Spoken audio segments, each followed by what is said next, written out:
On this week's 2-minute tip, cultivating your vegetable garden after a hard rain.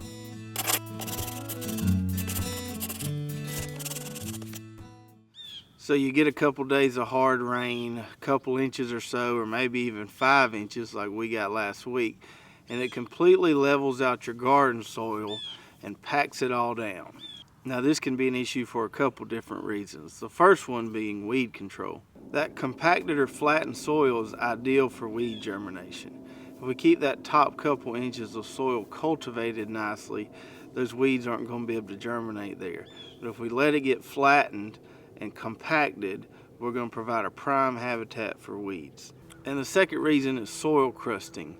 Even in our sandy loam soil, after a heavy rain, if we let it sit for several days, we can get some crusting on top of the soil that's going to make it harder to cultivate down the road. So for the purposes of preventing new weed growth or soil crusting, we want to get in the garden as soon as we can after that heavy rain and cultivate just those top couple inches of soil. Now if you do this too soon, you're just going to make a mess. But my general rule of thumb is if I can step out in the garden and my feet don't sink down into the soil, then it's safe to cultivate.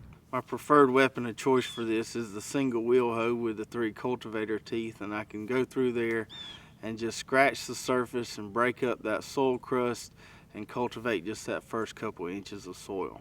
Now this is also going to serve to aerate the soil some, help it to dry out a little bit so your garden doesn't stay waterlogged for a prolonged period of time.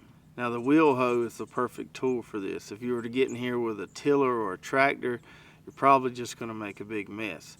The wheel hoe is light enough yet strong enough to do the exact job we need it to do here. So if you get a couple days of heavy rain, don't wait too long. Get in the garden as soon as you can and cultivate that top layer of soil, and that'll go a long way to improving your weed control and your soil workability in the foreseeable future. Hope you enjoyed this week's 2-minute tip. We'll see you next week.